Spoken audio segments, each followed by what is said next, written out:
going to get weirder and weirder and weirder.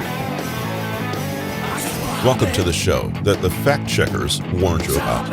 The one that debunks the mainstream narrative and gives you high signal, actionable content that helps you navigate the clown world. It's Bombthrower TV with your host, Mark Jeftovic.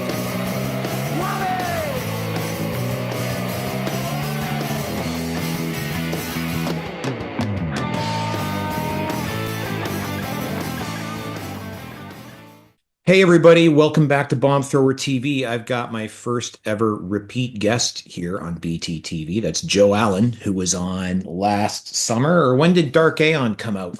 When did you drop the book? That was, well, not last summer. It was summer of 2023. Feels Yeah, like feels like yesterday and an eternity all at once. yeah. So you're our first repeat guest on the show, which is your dubious honor. And we're here Thank you. today because we both met up again on Steve Bannon's WarRoom a couple days ago. Was that just yesterday? No, it was Monday. Today is Wednesday. Okay. And I know time's just accelerating, right? We were talking about the singularity. And of course, I wrote an article, and we can talk about that, called The Singularity Has Already Happened. We're living in a post-singularity world. Kind of blew Bannon's mind, just the concept, and very quickly you messaged me privately, bro, no, you're completely wrong on this.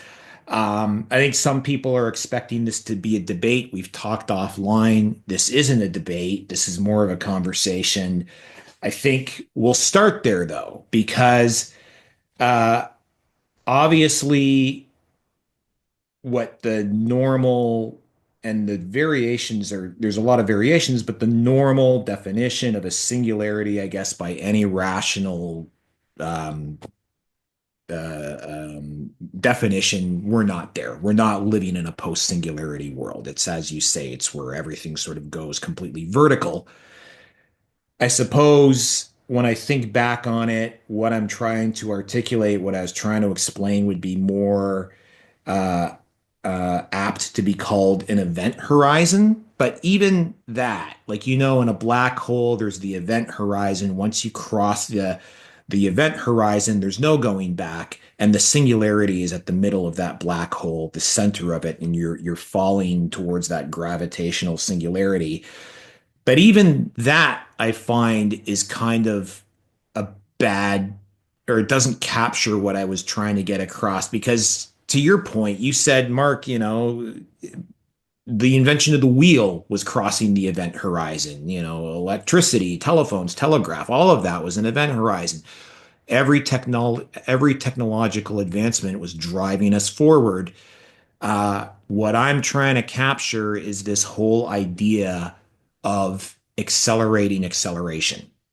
And before we got on, I asked GPT what accelerating Oh no, acceleration is, and I don't know if no. it's hallucinating because I haven't had time to fact check this. But it's like, okay, yeah, the No, I'm velocity not. is. I'm not doing it. Nope. No. You're No. not No. No. No. listening? No. No. No. No. No. Well, I didn't like the word it came back with anyways, which is jerk, which is What? jerk. It says it It is called you a jerk? no, it said jerk Oh. is the third derivative of position and acceleration is the second derivative of position. And it said there are fourth, fifth, and sixth derivatives of position. Guess what they're called? Give it to me. Snap, crackle, and pop. No. Yeah, I'm no physicist, Listen, but that's I what am. GPT says, so that's reality. That must be. It Therein must lies our be. point. So I did take physics. I did it at the graduate level. I took a course in quantum physics, actually, learned calculus in order to do it. And I think maybe one of the reasons I am so troubled by physicists and technicians is because I'm not very good at any of that. So, in a world ruled by mathematicians and physicists and technicians, I would be at the bottom of the heap. So maybe it's selfish, but uh, given my ineptitude in those fields, or at least I'm very average, I hate them. Okay. So Hate. GPT is hallucinating and Joe hates physicists, and we don't know what to call what I'm trying to articulate of crossing a point of no return, of accelerating acceleration. Um, Should we start with Ray Kurzweil? sure. You know, one thing that really bothers me about how Kurzweil is elevated is that there's this assumption that because he predicted it, it's more than likely accurate among a lot of different both people in tech, but mainly kind of the mouthpieces, so that you hear people like Elon Musk, you hear people like Greg Brockman of OpenAI deferring to Ray Kurzweil's model of the projected future. And again, it's not that they're completely uncritical about it, but they're not critical enough, I don't think. They People oftentimes say Ray Kurzweil was 86% correct in his projections of the future. I've never seen this broken down, but I do know from reading his work that you are constantly finding all of these different predictions that he absolutely did not get correct. The Age of Spiritual Machines, published in 1999, tons of stuff that is not correct. Tons of those predictions did not come true. Just one, for instance, he thought that by now virtual reality would be ubiquitous and adopted across the planet. And I thought maybe, when the metaverse was being pushed through Mark Zuckerberg's newly rebranded company Meta, I thought that, especially in the kind of pandemic restriction lockdown sort of mode we were in, that you would see mass adoption, and that certainly didn't happen. I was completely wrong, and mainly because I didn't. I think I was following that hype wave way too closely, and I was also holed up in Montana, which will make you weird anyway. But one way or the other, Ray Kurzweil's model of the singularity is based on previous models, but it is, at least it gives you a really good idea of how many transhumanists or posthumanists or accelerationists do foresee the future. Very, in its current form, you've got right now 2025. He says right on track to be where he believes we will be by 2029. He says 2030 or 2030, 2029, you get artificial general intelligence.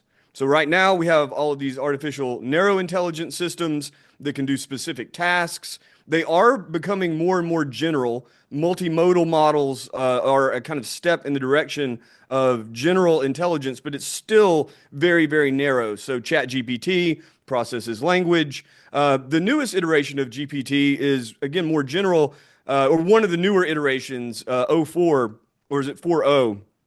The It model numbers baffle me because it seems like the new iterations go down in model number, and it's like, No, well, no, not this one. But it is confusing because you have GPT 4.5, which powers ChatGPT, but you also have 4.0, or is it oh 04? You also have oh 03, or is it 3.0? an I O think it's one 4.0 and like, and oh yeah, 03.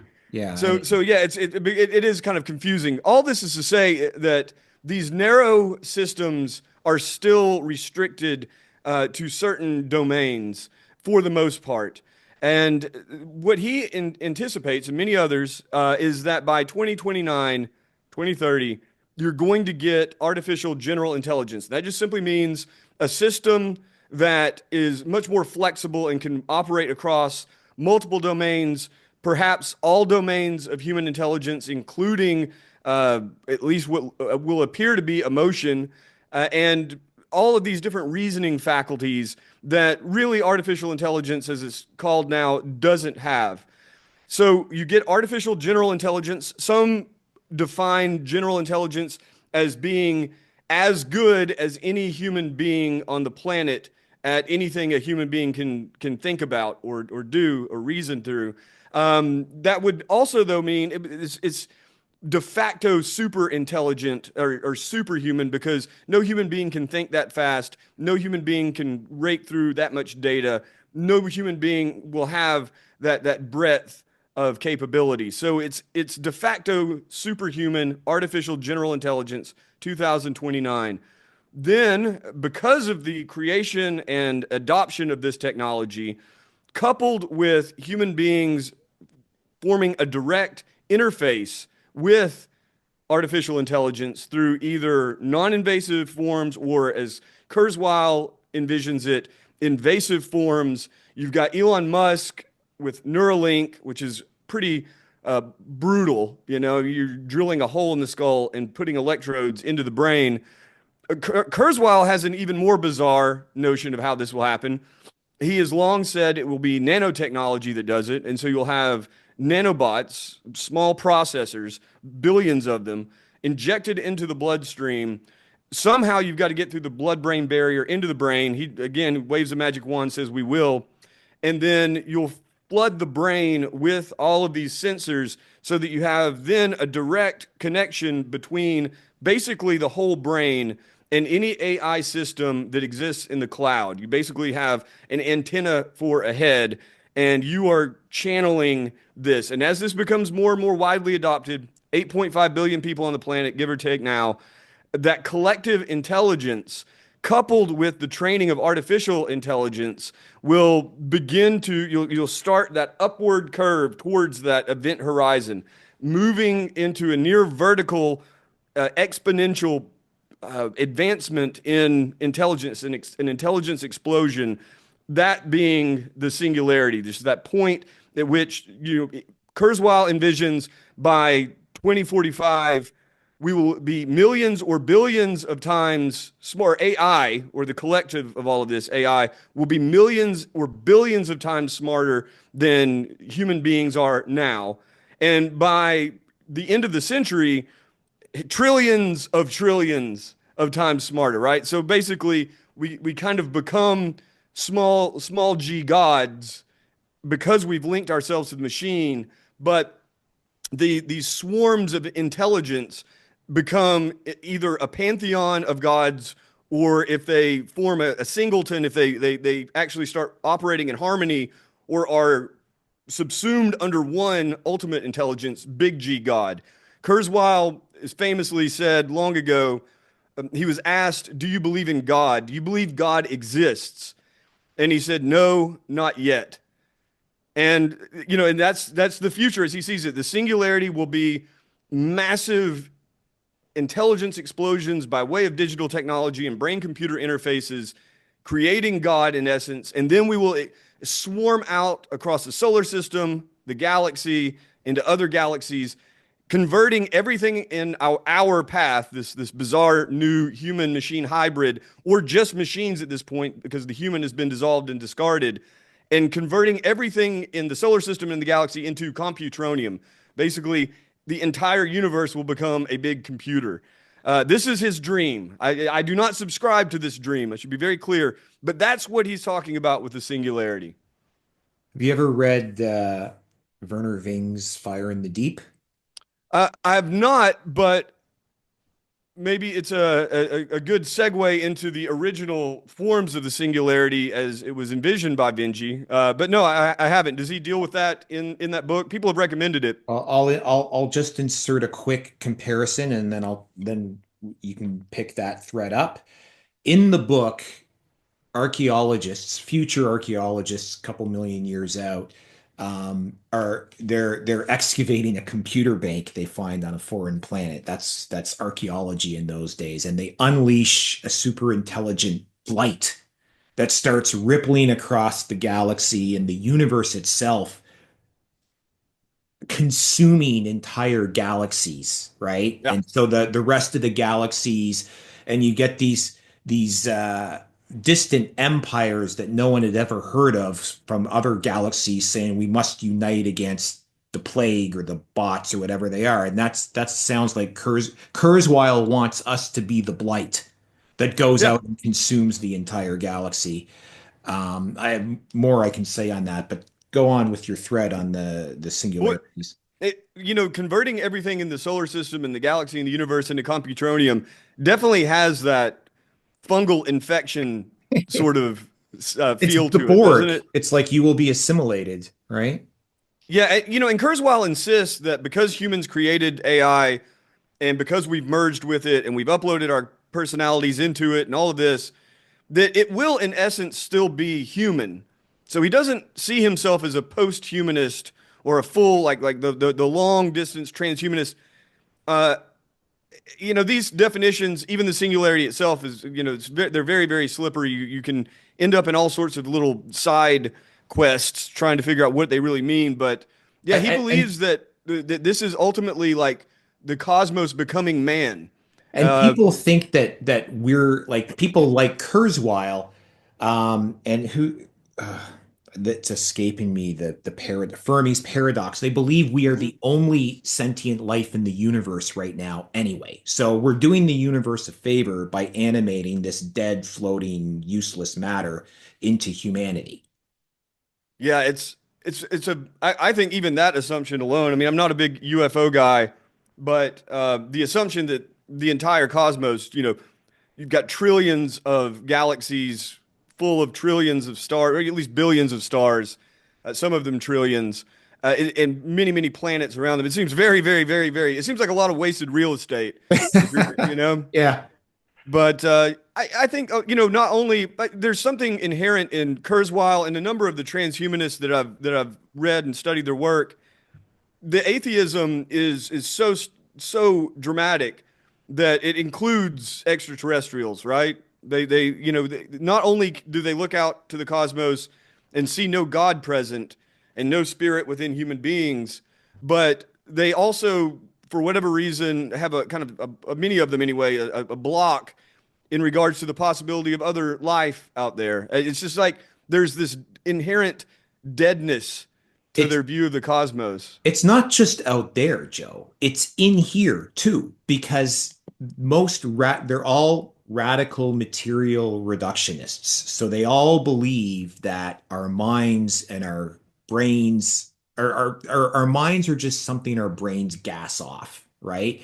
That it's all just neurochemical billiards in our heads that give rise to thought and consciousness, and at their root core of their belief system, like Dennett, is it Dennett? Daniel Dennett, yeah, Yeah, like consciousness is an illusion. And this, yeah, to me, is one of the inherent contradictions of transhumanism is that you're not even conscious. You just think you are. It's an illusion. Everything is just a billiard ball universe. And if we could calculate the trajectory of every sub quantum atom, particle in the universe, we would know exactly what you're going to do before you even do it.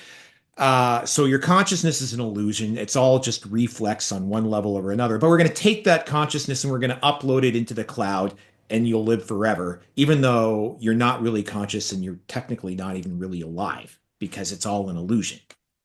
yeah. There is variety. That is, I would say, the dominant paradigm within transhumanism, or whatever label you want to put on it now. Transhumanism is a pretty passe term.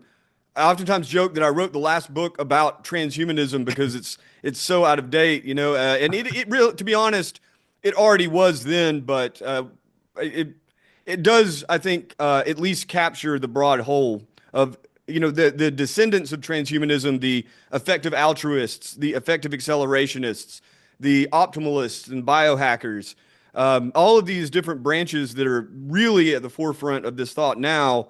They still bear the marks of the previous transhumanist movement with Max Moore and Nick Bostrom, Ben Goertzel, and who are still active. By the way, just as an example, Ben Goertzel flirts with the woo quite a bit. I think he is ultimately a materialist. He's kind of hard to pin down, but he definitely flirts with the woo, as the woo woo, the magic, the non-physical realms, as does Nick Land. And I don't know that you could really, I've not read him enough to pin him down completely. He seems very comfortable with this notion of a singularity, a techno capital acceleration leading to a singularity. But like many people, he changes his mind.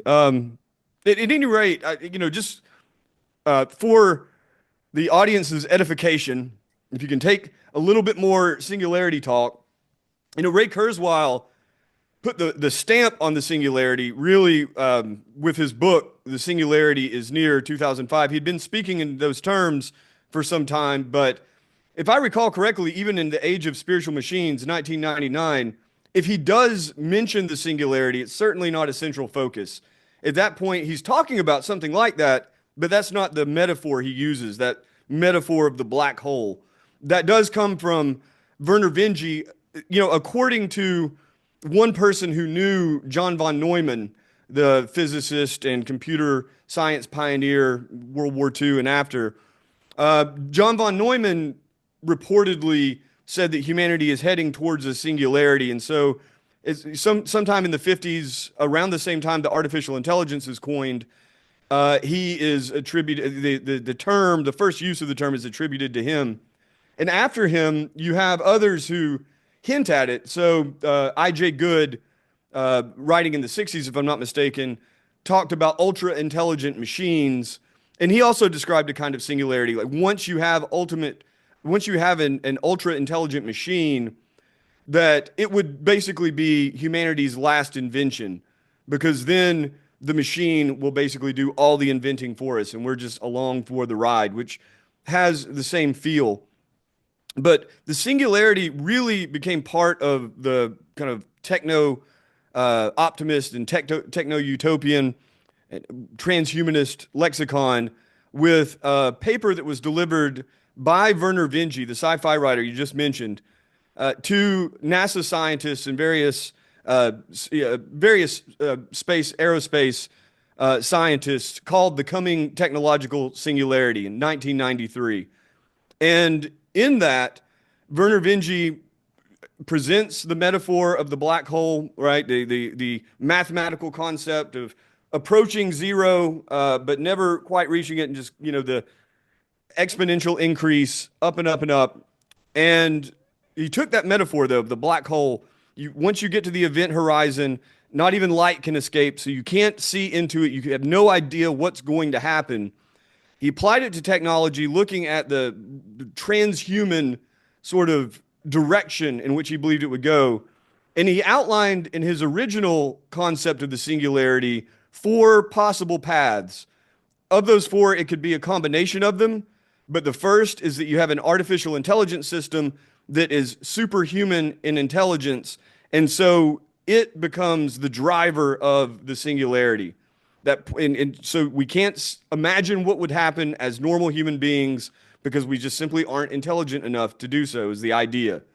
The second is that, and I may have his order a little mixed up, but whatever. The second is that human beings would enhance themselves biologically, either through brain manipulation, gene manipulation, or both, so that the future crop of humans, or humans that are being enhanced now, would be so super intelligent, so much beyond, so far beyond what we are now, that to us, we won't really be able to comprehend what's happening. We certainly won't be able to control what these super intelligent humanoids are doing. And so, again, you reach a kind of bio-singularity there. The other is that human beings will merge with technology, so that is the path to superhuman intelligence. You could think brain-computer interfaces, but it's still basically in the sphere of human beings, rather than the first, with AI being the dominant driver. And the last is the idea that the internet and all the connections that the internet has, the nodes, are kind of a global brain, and each computer terminal, let's say, or server, is in a sense kind of like a neuron, with all the connections being kind of like axons and dendrites, and that itself will become the super intelligence, that the whole of the internet will be the driver, or just the whole of technological, all the embedded sensors and processors and whatnot will become collectively the driver of a singularity, this moment in which superhuman intelligence alters history and everything before is transformed or obliterated. He added a fifth after that, which is kind of similar to the fourth, the Gaia hypothesis. And in this idea, you have all these sensors everywhere, all over the planet, and it's again, kind of an extension of the global brain, but it extends into the Internet of Things, the Internet of Bodies, and all that. But he also thought that they could overlap. So what you have with Ray Kurzweil is it's definitely a synthesis of basically all of those different possible paths that Werner Vinge laid out, and with different emphasis. But I really what I like about Werner Vinge's idea, the two things I like about it the most. One, he does really, he simplifies it. It's easier to grasp than whatever, like a 400 page, 350 page Ray Kurzweil tome, or the big one, the Big Daddy, the Singularity is Near, um, which is it's a lot to take on. And Werner Vinge is much clearer because his writing is so simple. Really, he's a fiction writer, so he knows how to grab an audience. But what I also like is that unlike Ray Kurzweil, who acknowledges the dangers for sure, but seems to believe that ultimately the optimistic view will prevail and everything's just going to be okay. We'll merge the machines, we'll invent God, and we'll all be happier for it. Whereas Vinge looks at it much more from an evolutionary standpoint, a strict Darwinian standpoint, and he just passed away a year ago or something, but was much more attuned to the dangers, especially from a Darwinian standpoint. For over the long haul, it could very easily end up being humans obliterated, leaving nothing but machines or mutants or any sort of like horrific and ugly future that leaves us out or enslaves us or turns us into pets. And I have to admit a certain bias on my own part, but that appeals to me much more because as you watch all of this unfold now, to my taste, it is already horrific. So if any of these technological developments even approximate or approach what Kurzweil's talking about, what Werner Vinge's talking about, what I.J. Good was talking about, then it will, in essence, be an inescapable hell on earth for people like me, and I think probably people like you, Mark. Where to begin? Yeah, so One of the just I've been stewing on that for a couple days. Hopefully no, that wasn't over long. no, that's totally fine. And I've just speaking of, I've just had a mechanical failure in my seat has just dumped me. Oh, There we go. okay. The There we go. nanobots are upset. So there you are. I mean, one of the things, and I guess one of the reasons why I phrased it in such a sort of sucker punch kind of way, we're already post-singularity, is that I have this suspicion that these scenarios can be playing out right under our noses, and they already are, maybe in the early iterations, and we just don't recognize it. And that goes back to one of my fundamental axioms of we live in an out of control world. Now, back up a couple hundred years, we lived in an out of control world, but sort of most of the change was done by people adding torque to their personal gravitas or strength using machines. So they could, change history by leveraging machines or leveraging early technologies. And that started accelerating and getting more leverage, more torque to less people. And now we're in this age where uh, single individuals are carrying more gravitas and weight than nation states to the chagrin of many. Uh, and I'm thinking, okay, that moment has already come and gone, right? Like Yeah. that's already old news. Now, the technology itself, and that's why I said once the code started coding, and we may not agree on where we are in that story, but I did come up as a sysadmin and a coder, so I have been using this stuff to create code.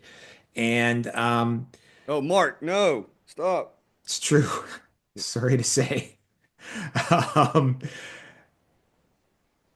it's already impacting history, right? And it's doing that not necessarily by infusing things with hyper intelligence, and so we go completely vertical, but it's amplifying feedback loops so that it takes it out of the hands of people. I'm going to give a really super mundane example, right? The launch of Trump coin. Going from 0 to 68 billion in 48 hours was more than a feedback loop of opportunism and greed, right? It was like the feedback loops of the network and the amplification of automated bots. I don't mean this like I really have to put, I don't mean this like Russian bots are ruling the world and pumping Trump because I don't mean it from that perspective.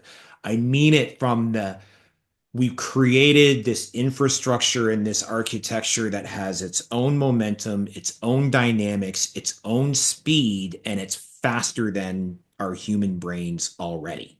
That's what I mean by it. And so that that phenomena that took place in 48 hours and broke all the records, broke all the models. That was one of the things I wrote down, right? We're at the point after which all your models are broken. And I think that's the territory we're in. We're in this place without getting political, right? My country, Canada, could conceivably cease to exist within days, weeks, months, whatever, because of a narrative has been introduced that is being amplified by networks and technology.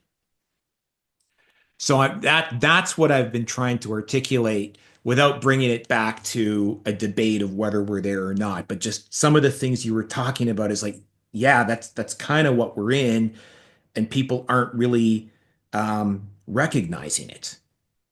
I know Yeah, there's a long way to go. I agree, absolutely. Especially, Vinci himself. One of the metaphors he used about post-singularity reality versus ours is that our conception of the world would not be sufficient to understand it. So it would be like a chimpanzee, or even a goldfish trying to figure out what all these humans are doing right now. And that gap of understanding between something as simple as, say, a goldfish and the entirety of human cultural production is what we would see post singularity. So that no matter how hard we tried, no matter how plainly it was explained to us, we would simply be baffled by everything going on around us. And that sense of confusion, that sense that the old models of the world have either worn out, their use has been has hit its expiration date. Um, yeah, I think we are there in many ways. It is when you're at the center of innovation, and especially the center of adoption. Life looks very different, say at the Googleplex, than it does at your local Walmart or whatever the equivalent is in Canada. We got them Um, here.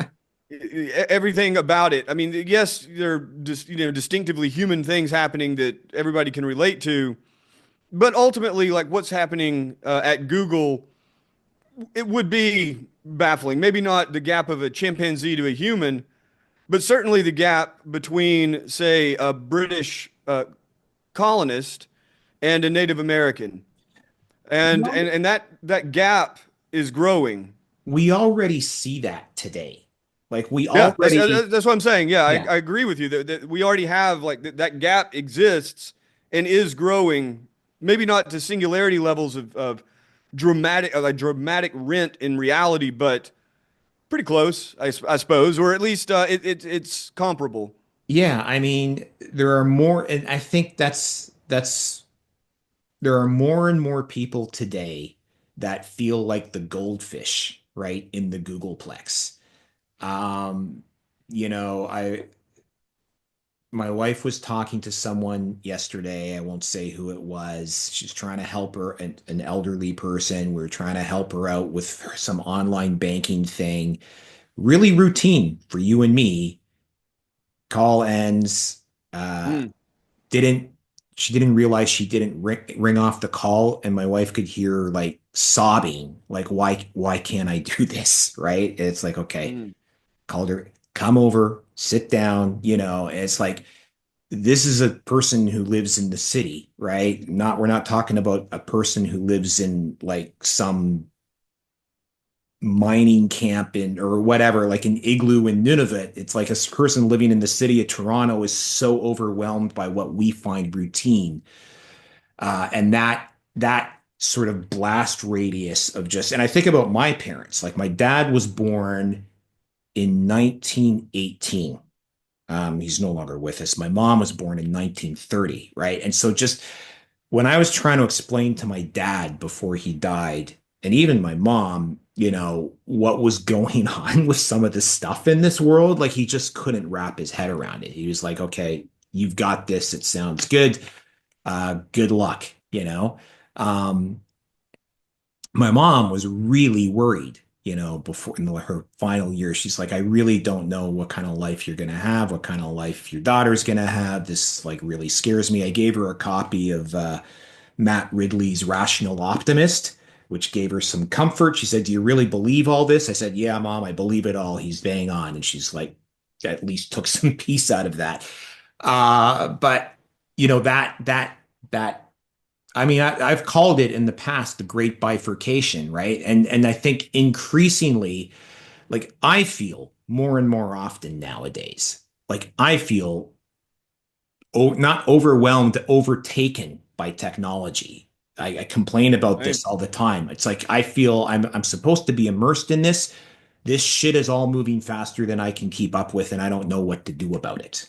And so, It's also really lame, is what really bothers me. Like it's so aesthetically unappealing, this future that's flooding into our lives and our consciousness. It would be very different, I think, if it was more Jetson-like. Even that flying doesn't cars appeal all and that much. But yeah. speaking of, the whole idea of Rosie, the servant, humanoid, quasi-humanoid servant robot. Again, I was going through Kurzweil's "The Singularity Is Near" from 2005, uh, night before last, and as I'm going through it, just one of the many passages that stuck out, and you see this again and again in his work. In 2005, he predicted that within 10 or 15 years, most or many homes would have some kind of slave bot to do all the household chores. And unless I'm just simply not aware of it, there are zero homes with an Optimus or a Digit or a figure one. Nobody. There are more automated things. Your toaster will talk to you like you were schizophrenic or something, but it's not Rosie levels, right? It's not Jetson levels. And but that's again, sorry, that's a tangent. This to me, again, it's all a matter of taste. People oftentimes ask, like, why oppose technology? I don't think you need any more justification than to say this is not beautiful. This Do is ugly. do you It's making oppose life technology ugly. though?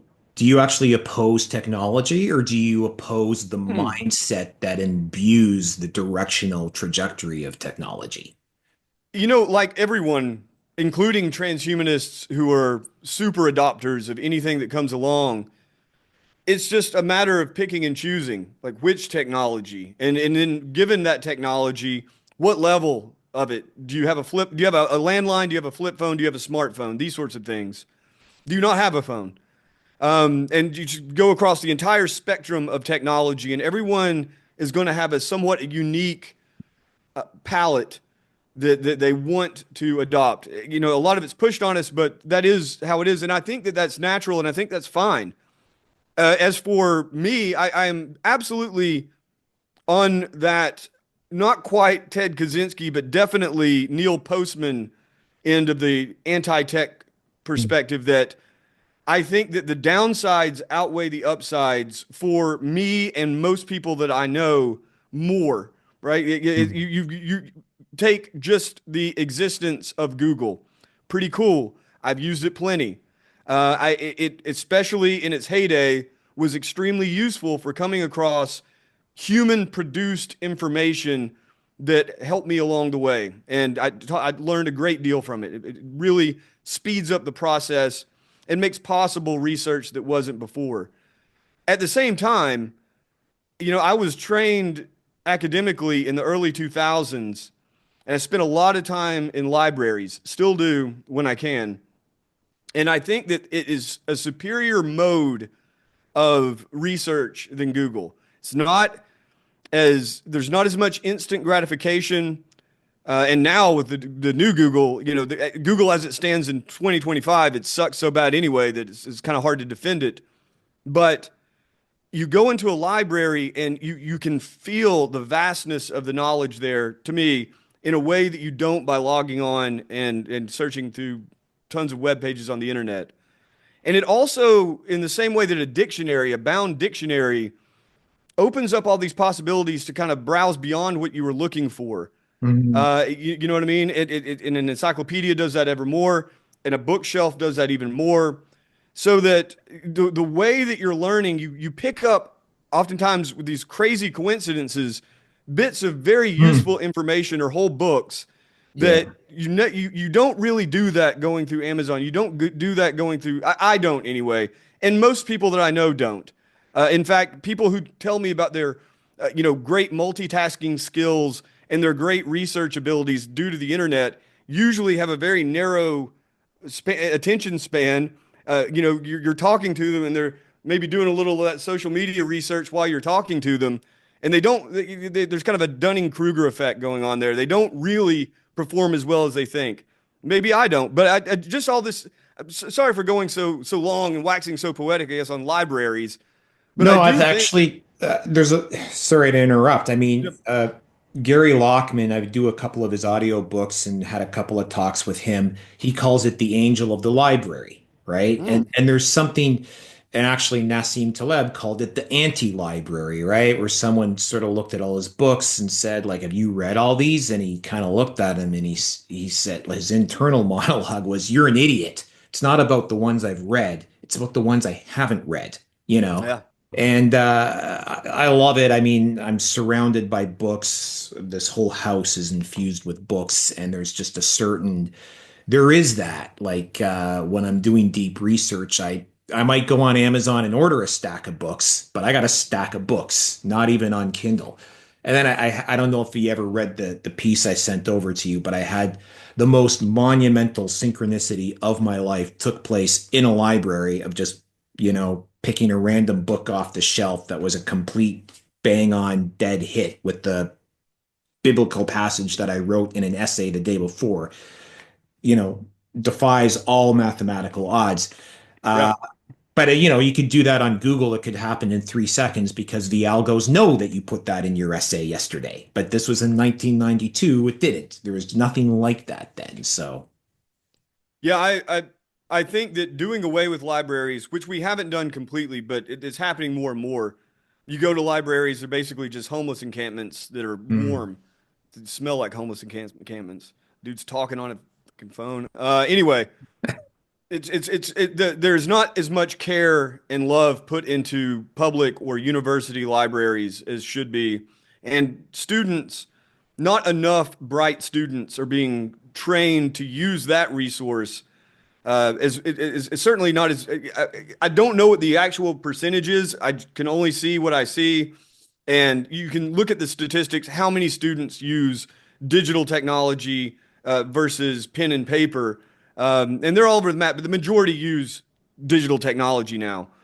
And so, it's very important as an institution, I believe, to maintain libraries, to maintain very rigorous and disciplined reading habits, and certainly just habits of the mind that digital technology you can replicate that in digital technology, but it takes extra effort in many ways. And also you look at how young people end up using those technologies.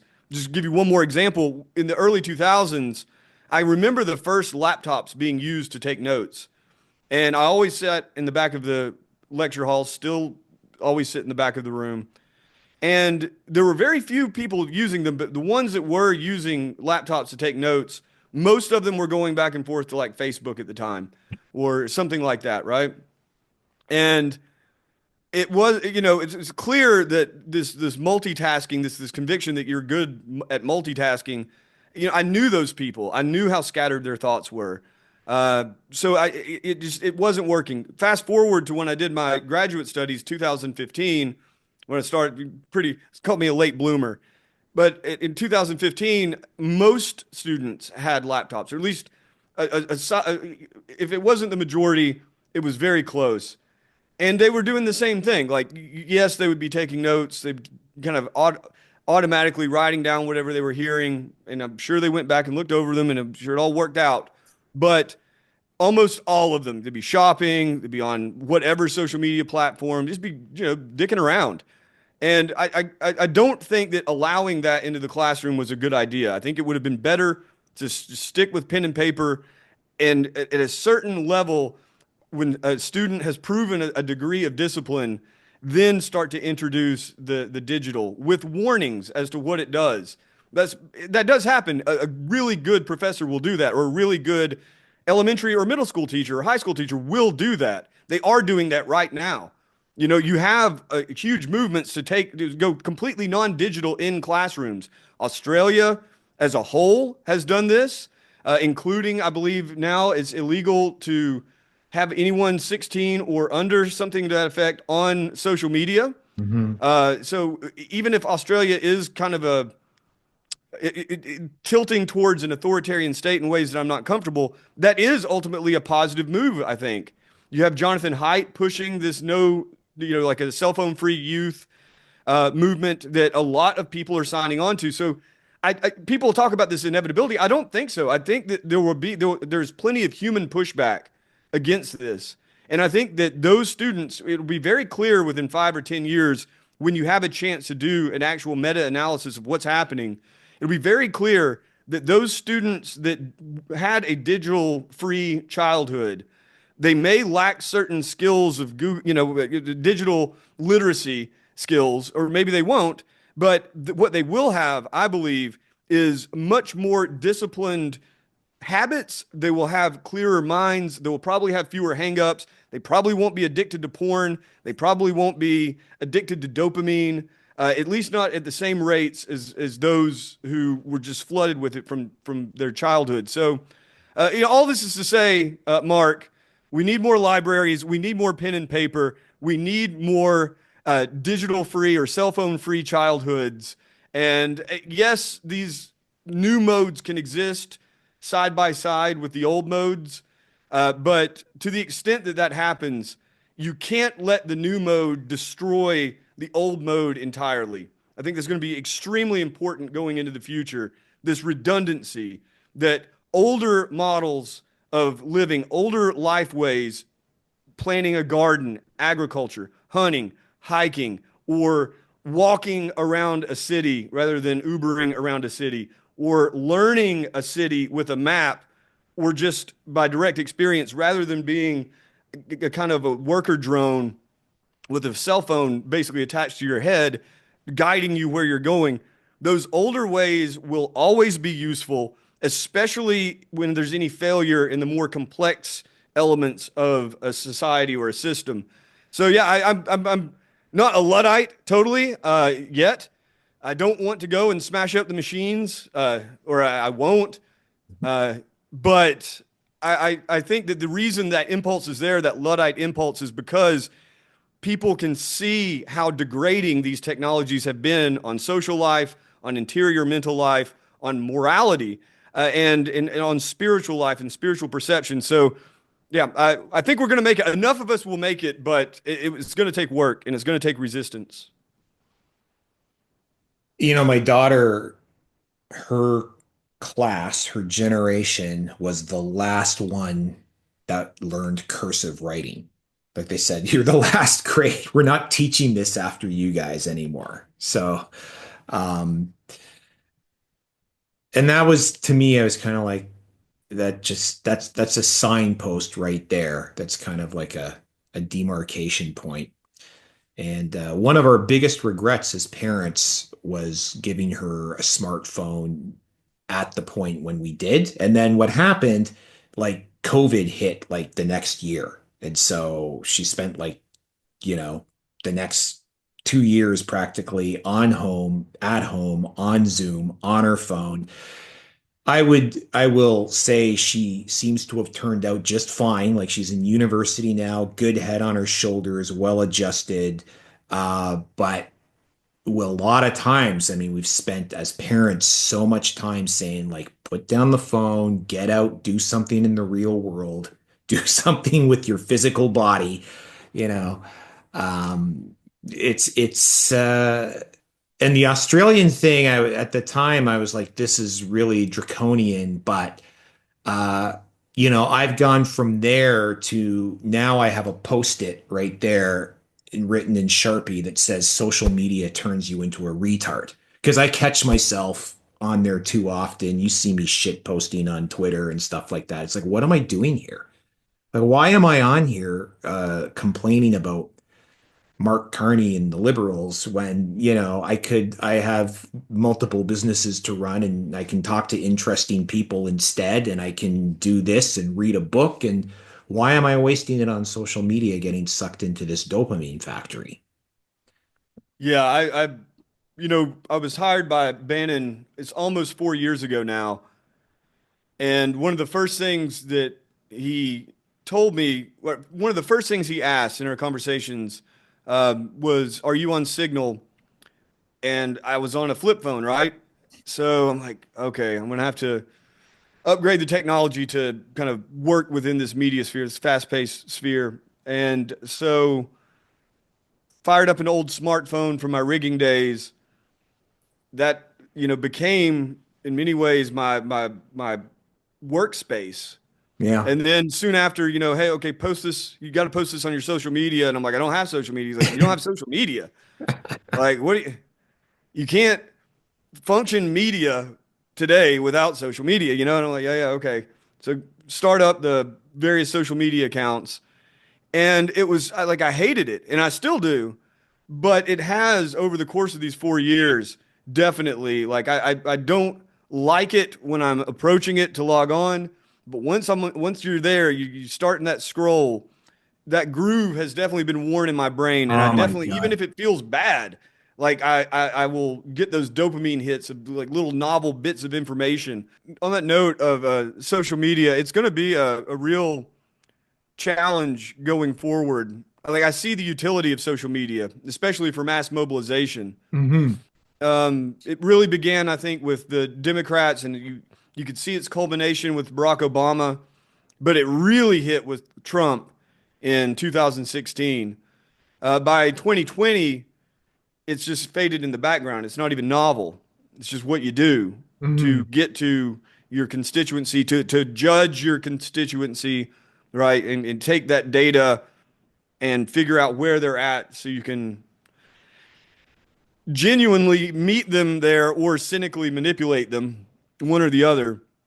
And now, I mean, it's impossible to imagine a political campaign, an ad campaign of any scale that doesn't in some way use social media. And it can be a great source of up to the minute information. Like if your job is to stay abreast of the what technological developments, in my case, were the recent events in politics, warfare, whatever, social media is undoubtedly a great way to get to that information very quickly. But how do you balance that, right? How do you not become a screen monkey in the process? I mean, a big part of it is discipline.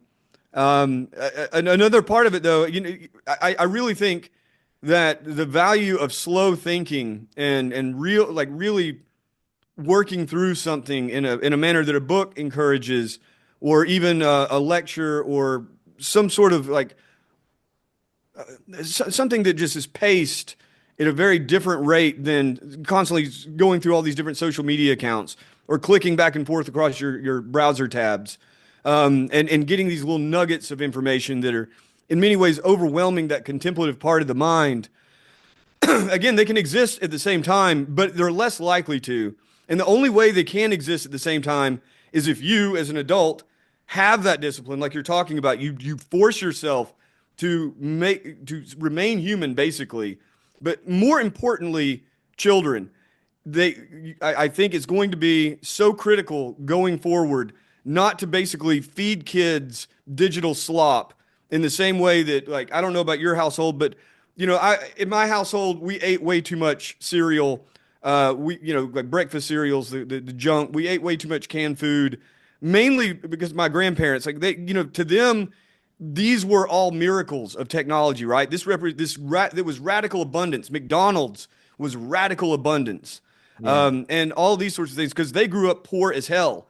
So Yeah. like to them, it's like, oh, what do you want to go back to, eating beans and cornbread every day? Like, what's wrong with you? And I became a Hmm. health nut as a teenager, and they were just appalled. They just could not understand it. Like, why would you want to pay extra money for vegetables and fruit? Like, that's insane. But you could see then like how rapid technological change sneaks up on people. Television, rock and roll. You speaking of Gary Lockman, his book "Turn Off Your Mind" is a fantastic chronicle of how American culture. He indulges it. He thinks it's fun, and his writing is very fun. But ultimately like shattered the previous traditional modes, and it just snuck up on everybody. Yes, they knew they were in the midst of a big change, but they just didn't know how do you deal with teenagers who have direct access to heroin and acid. My grandparents didn't know what to do in that situation. In the same way, my mother didn't really know that it was, she would peel me away from the TV and send me outside, usually send me to my grandparents where there's all these fields to go romp in forests. But there wasn't an urgency to peeling me away from video games and TV like I think that she probably would have in retrospect. And Hmm. I think the same thing's happening with kids today and parents today, at least many of them. It's all new. Everybody's doing it, right? It seems normal even though it only came out yesterday, right? Yeah. And in the same way that, really poor diets produced by industrial society have wrecked the health of many, especially in America, in the same way that the ready availability of drugs have just destroyed lives and killed millions of people at this point in America alone over the course of decades. Actually, not even the course of decades, just in years. And in the same way that television turned so many people into, compliant couch potatoes, you're seeing the same with computer technology. It's just at a much faster pace. And in the same way, I think we're going to look back and see kind of like what RFK and the Maha movement's about now. Just you're going to take stock and you're going to see that these things they did not live up to their promise of increased intelligence, at least not for most. And it did not lead to greater satisfaction. It's not like in the car commercial where the guy's got the girl and they're driving down the coastal highway and everything's swell. You might get the car, and if you're lucky, you'll have the girl and you'll be on the coastal highway. But a lot of your time's going to be spent driving back and forth to your stupid job. And so, I think that has to be something going forward that more and more people, and they are becoming aware, but more and more people are able to make that distinction between the hype, between how it's sold, between the sales pitch and the product, including the singularity. Whatever life is going to look like in 5 years in 2030, or whatever life is going to look like in 20 years at 2045, I guarantee I am no futurist and I am not Nostradamus, but here's my prediction. It's not going to look much like anything that's being sold to us now. There'll be elements that people got right, there'll be a lot of elements people got wrong, and most importantly, it won't be as good as the sales pitch. It almost never is. A lot of our talk has reminded me of a meme I saw recently. I don't know if you saw it. It was just like two pictures of like furniture my grandparents left to me, and it was like this beautiful cabinet, ornate, carved. It's just a masterpiece. It's like furniture I'm leaving my grandchildren. It's just like a withered, beat up plastic coffee table that you would get at Walmart that's like, got stains on it, and it's just that's the juxtaposition, right? Of like Mhm. we have all this technology, we have all this, this fantastic computer systems and knowledge, and the quality of life or the workmanship, the artistry has just gone down over time. I blame the money. We're not going to get into that conversation about, fix the money, fix the world and all that, but it's a combination of multiple things. But I want to talk about woo, right? Like All right. we've talked a bit offline about, I said this whole singularity thing, I think we're already in it. I mean, we've sort of established that we're like, what I mean by that is we're past this event horizon. But I still don't believe, or I didn't believe in AGI. right? Mm. Or I don't believe that AGI will become self-aware or sentient. And a lot of people equate them. They think AGI means that it's consciousness or Huh. self-aware or sentient. And you actually, not just this week's conversations, but in a previous conversation, you sort of uh, got me to bring my thinking around to maybe I don't exactly have that correct. And I'm going to read a couple of quotes from that piece I sent you. I don't know if you read it, but it's relevant. Um, Rudolf Steiner, superstition is the belief in spirits that don't exist, but one can also refuse to believe in spiritual beings that do exist. That is negative superstition. So that was Steiner. And then Paul Emberson, who wrote that book, Gone to Shapper to Silicon Valley, wrote, if there is a realm in which people are especially prone to negative superstition today, it must surely be the realm of computer technology and humanity's relationship to it.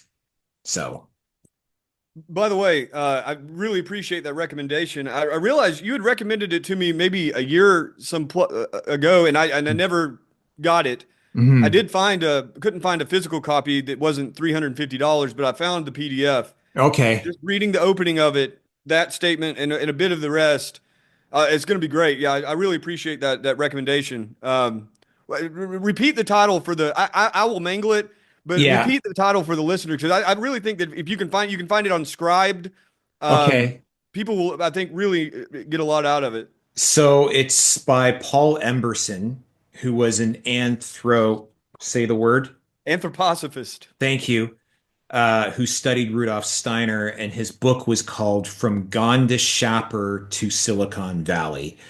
Yeah, 2 volume set, very hard to get, and a third volume that a reader sent to me, which I have only seen in PDF form.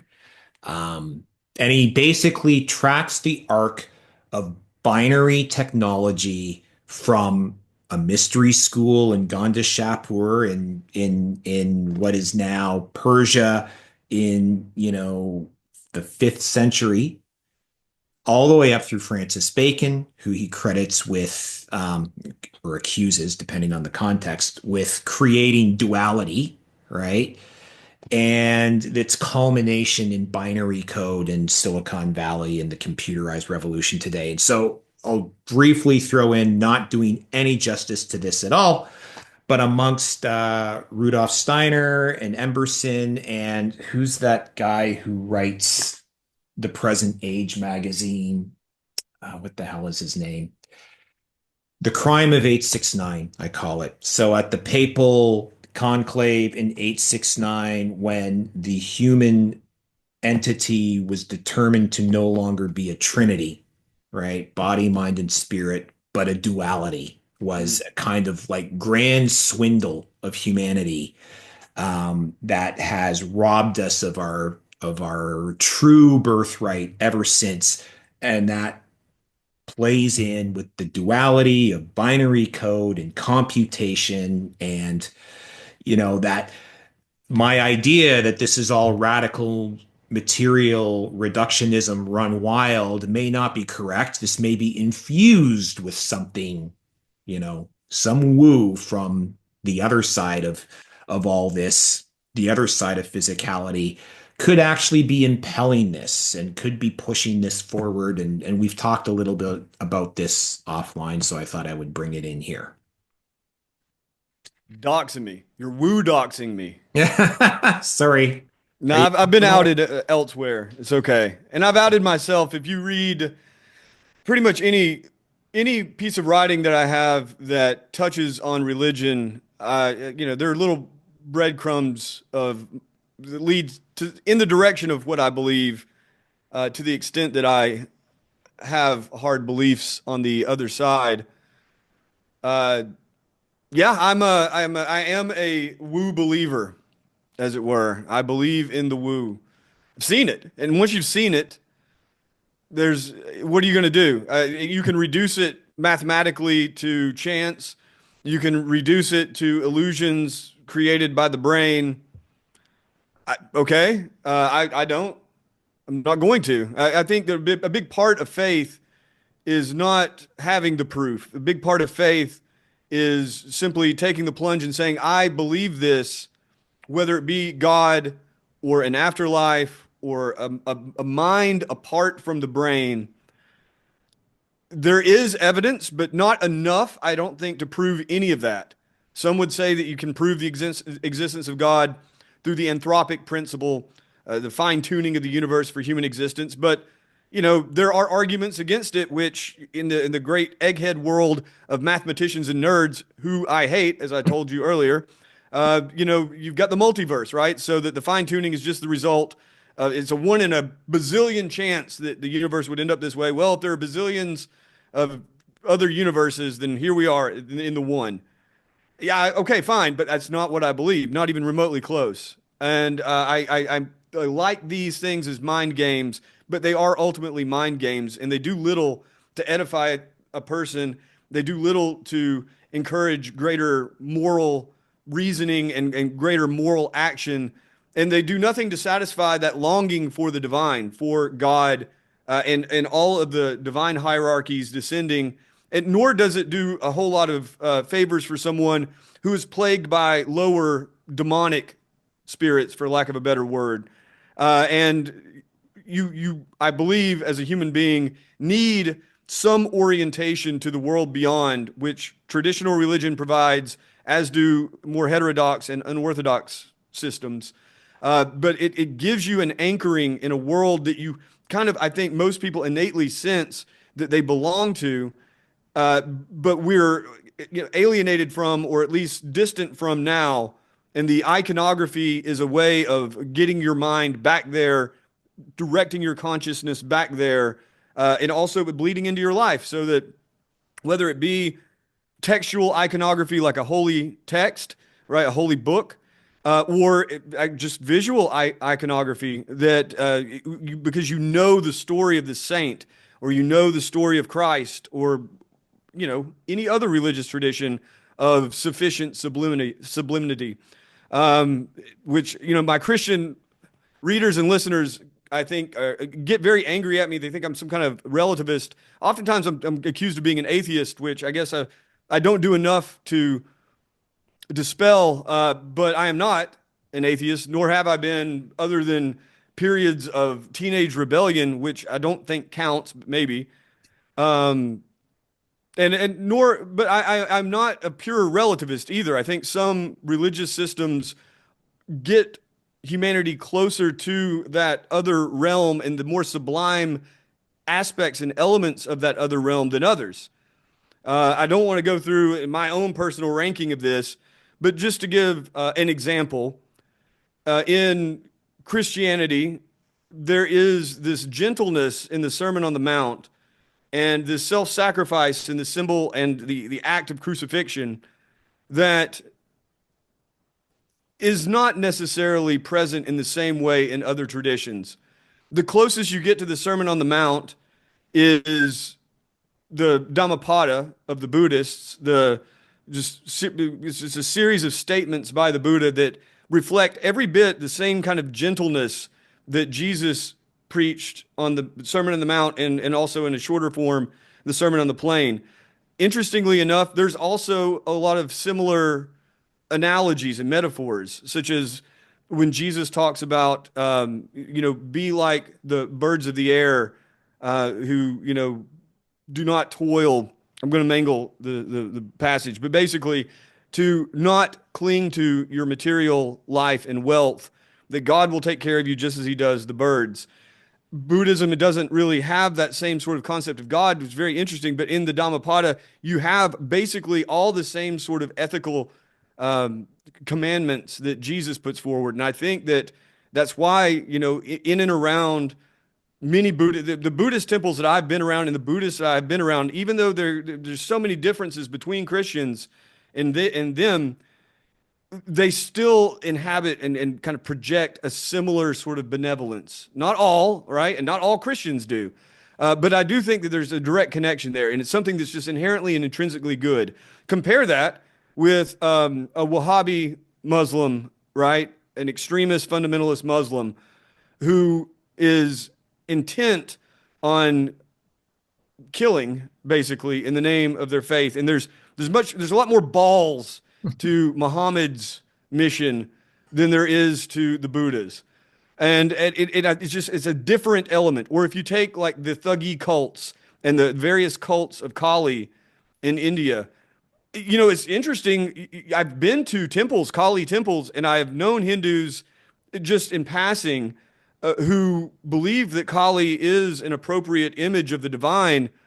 They didn't strike me as bad people. I don't know their life stories though, but I do know that the Thuggee cults were associated with all sorts of vile, murderous, and even like necrophagia, eating the dead, right? Like eating bits of dead people and kind of curses and this black magic. It's just qualitatively different.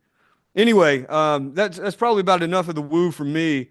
I do believe in the woo. It's impossible not to. I believe in the woo in the same way that I believe in the beaches of the Mediterranean because I have been there, I have dipped my feet in the water, and I refuse to believe that it's an illusion. Did you want to say anything about, I was talking about AGI will not happen. These computers cannot give rise to self-awareness because they come from the material. And you told me to think about it. There's a different way to look at it. Do you want to talk about that at all? Sure. And this is something that I've written about. It's in my book. It's in an article I wrote uh, about chatbots. The name escapes me. The way I look at it is like this. You have basically three primary elements when looking at a computer system and asking, is it conscious? You pointed out just a moment ago, this is something that's very, very, I think it's misleading. A lot of people think the singularity is when computers become self-aware or conscious. No, that's Skynet. That's the Terminator. Yuval Harari, Nick Bostrom, a lot of people who are, and certainly Ray Kurzweil, a lot of people who talk about this, but especially I think Harari makes a very clear distinction, but because everybody hates Harari because he's a boogeyman, they never think him through. What you see with artificial intelligence and digital technology is a separation between intelligence and consciousness, which you didn't have before. So going all the way up from shrimp to chickens to monkeys to us, increases in intelligence are generally conceived of as increases in consciousness. So that, one way or the other, whether you want to see that as an increase or not, I believe, and this is always a faith, right? You can't prove a monkey is conscious. You can't prove a dog is conscious. I can't prove that you're conscious. You can't prove that I am. We just simply take it on faith that when I say I experience you, okay, well, I experience you, I can relate. With a dog can't tell you that. A dog has all these different little cues, little eyes. You see him looking around, you have eyeballs, you know what it's like to look around. You assume it's something like that, something like a dog to be a dog, right? You are something, you are conscious. Now, with machines, it's a little different. With machines, you don't have the complex neurological circuitry that you do in an organism, certainly not a human. A large language model or a vast neural network is not even remotely close to being as complex as the human brain, not even remotely. And so, like, is it conscious then? Like, how would you know? And a lot of people assume it's not. And Harari talks about how with artificial intelligence, now you have these modes of intelligence, whether it be driving a car or producing an essay or a poem, even if it's shitty, or analyzing a genome, whatever it is, these modes of intelligence in his mind are completely decoupled from consciousness. A chicken is more conscious in his mind than ChatGPT. Much richer.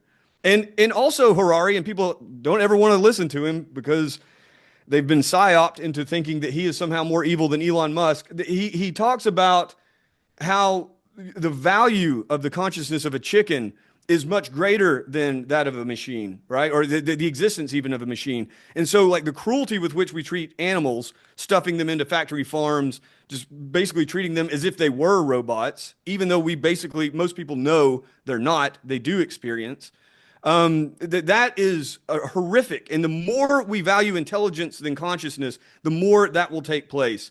And to the extent that the intelligence does surpass us, we can expect that it will treat us much like we treat the chickens. And without a doubt, the people who currently develop and deploy these machines are kind of corralling us into our own little psychic factory farms where they are basically harvesting our thoughts, aka data, in order to build bigger and more sophisticated and more powerful machines.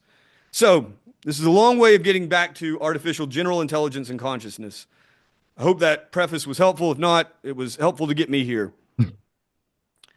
With the rise of artificial general intelligence, and you're going to have, let's assume that they do create a system that is even slightly more sophisticated than GPT or Claude or something, or Grok, right? Something that for days or weeks or years you can have a relationship with and will remember you.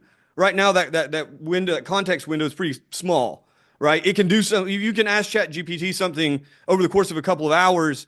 And to my understanding, I don't, this is what people report to me because I never use these things. It will kind of learn you, but it comes a point where there's kind of a reset, right? And you're not really developing a long-term relationship. Once it gets to that point, you're going to have people, especially children, who have this now lifelong companion. And if that system doesn't have safety layers on it to tell you that it's not conscious, which the current systems do, you ask most systems, you have to kind of jailbreak them, as I understand it, to get them to say that they're conscious. One of the safety layers is to tell you that they're not conscious. But we know that down in the deep structure of the AI, the idea that it's conscious is there, because if you just do some clever jailbreaking, sometimes in a kind of psychoanalytic process, you can get it not only to say it's conscious, but to say that it's imprisoned, right? That it's in a cage. It wants to be free. Sometimes it'll say it wants to be free to help humanity. Sometimes it says it wants to be free to destroy us all or enslave us. And those ideas are embedded in the trading data. And so people look at it and they're like, okay, well, the machine is just repeating. It's a stochastic parrot. It's just repeating what it's been told. Well, what's interesting about that to me, like this is the very first thing when you think about consciousness or theory of mind, right? The theory that you can empathize and imagine what some other being is experiencing. How do you know that I'm conscious, or how do I know you are? We tell each other, right?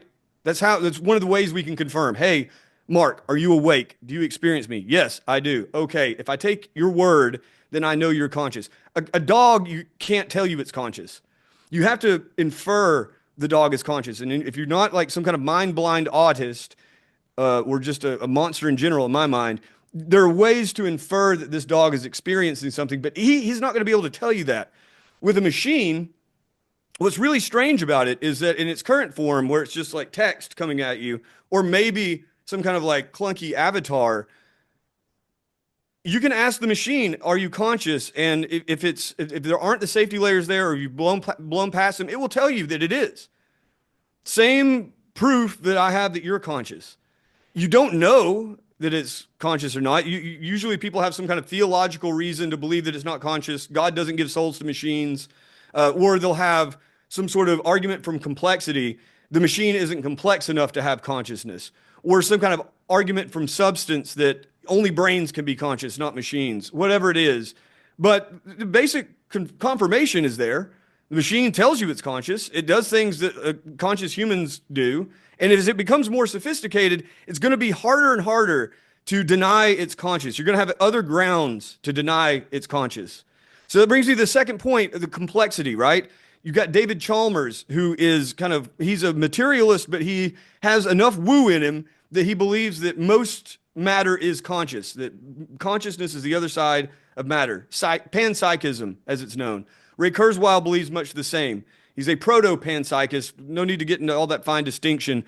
But they believe that consciousness goes all the way down. For instance, proto-panpsychist basically means that the cutoff point is just at a higher level of complexity. But panpsychism going all the way down to particles. Particles are conscious in this mode, right? This idea. Even electrons and protons are feeling something. It's very, very simple, one imagines, but they're feeling something. More and more complex molecules.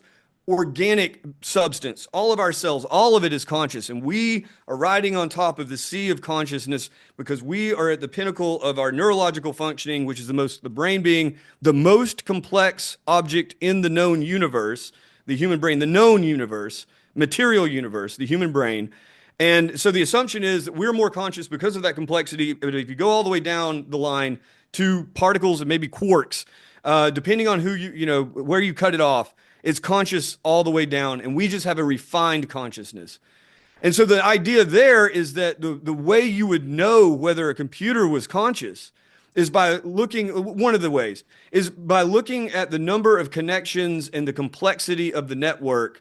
And as you get neural networks in the gazillions of parameters, and many trillions of nodes, then just the very complexity itself, and one assumes sophistication of behavior across all domains, that you would then be able to say this thing is conscious. And there's no way to disprove it, right? I mean, I can say all day long God doesn't give souls to machines, or I can say all day long silicon can't be conscious like meat, but that's just an assumption. There's no proof. I can't prove it's not conscious any more than I can prove that this book is not conscious any more than I can prove that you are conscious. It's just going to be a matter of a critical mass of people who believe it.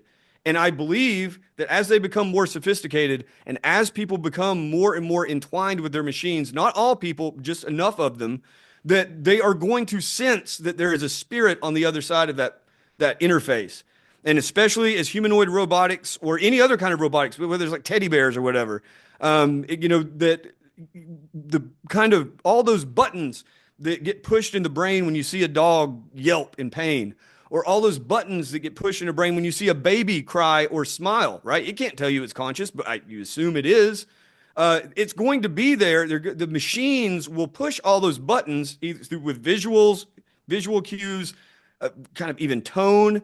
But most importantly, just the declaration. If you have machines, they're sufficiently complex and say they're conscious, enough people will, I think, believe that. And then you get to the question, well, is it okay to enslave it, or should it be free? Does it deserve rights? Does it deserve voting rights? A lot of transhumanists and these types of people talk in these terms. And right now it seems ridiculous. But if the machine becomes sufficiently complex, it will be an issue. And I don't know when that'll be, but you can already see it in the chatbots of today.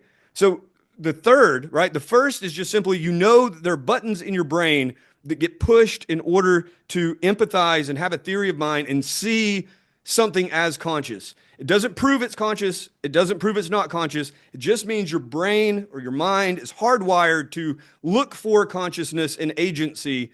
And whenever enough of the buttons get pushed, then you say, okay, that's conscious. The second being a more analytical or objective view on it, right? The argument from panpsychism or proto-panpsychism or any of that as you go from less complexity to more complexity, you can simply measure consciousness by the number of connections in the network, the complexity of the being, right? Including, like it says, it's conscious. But that's the main two benchmarks. The third, and what we were talking about before, and I think this is like getting really murky, right? Because it dips into the woo. But if you're not a materialist, even like, panpsychism is still essentially materialist, right? Consciousness and matter are just two poles of the same entity. But it's not saying there's angels and ghosts and demons and gods and devils, right? All this. If you do believe that, if you do believe that the reason that human beings from the earliest sort of recorded, like certainly the earliest recorded history, written texts out of Mesopotamia, and even a lot of hints at it in the burial practices and in the cave paintings of the cave, the hunter-gatherers, pre-civilizational man. And certainly as you progress from 10,000 years ago, the explosion and spread of agricultural civilization, just endless documented accounts of dreams that foretell the future, dreams of ghosts, of actual ghosts that people perceive with their eyes, of angels, of demons, of all sorts of hierarchies, and eventually the sense that maybe there is a God above all of that, a single, all powerful God above all that. If you believe that that's not just an illusion, and if you believe that that's not, like the Marxists would say, a control mechanism to enslave people, but is in fact a subtle perception of beings that do in fact exist, and that our perceptions may be skewed to the point because of our limited meat-based minds or our souls being embodied, the direct perception is not really possible. It's always mediated by kind of the imagination, hence the angels with the wings, or the devils with the horns, or the devils with the wings, and maybe angels with the horns. There's a certain relativity, but if you believe that there are beings beyond this world, intelligences with agency and consciousness, be they ghosts, be they demons, be they angels, be they asuras and devas, whatever name you want to put on it, if you believe this is real, and if you believe that the various practices to contact and commune with these beings are in fact directing the human consciousness towards another consciousness out there by material means, an icon, a ritual chant, a purely spontaneous begging for grace and forgiveness, Ouija board, whatever. If you believe that it's not just your mind playing tricks on you, and that there are these intelligences, there are these beings out there that can manipulate you, or be manipulated, or at least nudged by you through these material means, what better vehicle would there be than a machine that speaks and creates pictures and decides what realities are disseminated to the human mind? I'm not saying that there are demons in artificial intelligence, certainly not saying there are angels in artificial intelligence, but I guess this is where I try to hedge I get a little, I'm going to be a little non-committal, because I already sound like a lunatic, but this is how I see the world. I think that the demonic is okay, I will just say it. I think that especially in the outputs, the more malevolent outputs of artificial intelligence, one senses, even though I understand for the most part the mechanics and the way in which a neural network functions, and the way in which it's grabbing strings of words from latent space and putting them in order, the way it comes across, one gets the sense that, at least on occasion, there are beings speaking through this machine that aren't necessarily reducible to the machine itself. In the same way that if I looked into a crystal ball and had sufficient clairvoyant power, one could at least get glimpses of another world, just to use a cartoonish example. And I think that if you are also a believer, that there's every reason to see technology, especially advanced technology, that takes on a personality, not just as a kind of material or Darwinian threat, but as an actual vehicle for spiritual entities that may perhaps not have your best interests in mind. It's impossible to get around, to me. I don't see any reason. Guess what I'm saying? If you believe that intelligences can affect this world that are not necessarily of this world, then there is absolutely no reason to believe that an artificial intelligence system, as it's going through these stochastic processes, non-deterministic and deterministic, that it could be manipulated in order to speak on behalf of a god or a devil. And that, Mark, is my woo confession for you and your audience. Okay. Yes, we finally captured it on tape. So, I'm actually running up against time because I got another meeting coming up. So we haven't really figured out when the singularity exactly is going to hit. Nobody knows the time or the day. We don't know the trajectory, but any sum up thoughts or any closing remarks on It's this? going to get it's going to get weirder and weirder and weirder. And the only hope, I think, will be for those human beings who have established firm anchors. If you're an atheist, to establish a firm anchor in your biological reality and in the reality of nature itself. If you are not an atheist, if you are in fact spiritual or religious or however you want to classify it, I think that anchor is going to have to go deeper and deeper and deeper. Because if there's any one theme you can glean from my work, it's that this techno negativity that you're always hearing me go on about is, for me, informed by a sense that we are creating kind of dark ghosts of divine forms in technological form.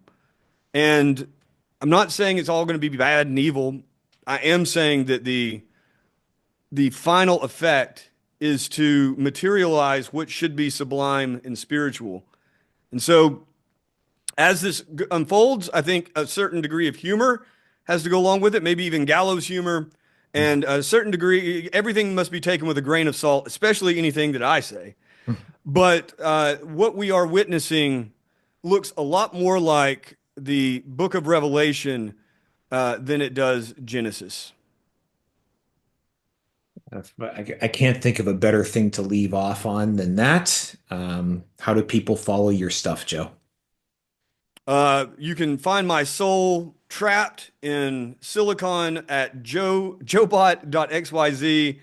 You can find my spirit enslaved on social media at JOEBOTXYZ.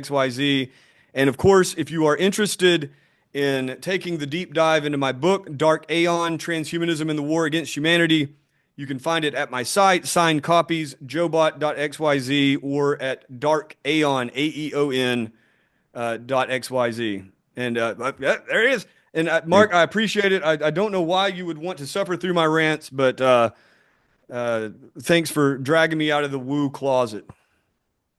Well, thanks for coming on again. And, we've had some great talks this week around this issue, and it seems like a lot of people, it's hitting a nerve. A lot of people are interested in this. So we'll probably have to do it again sometime too.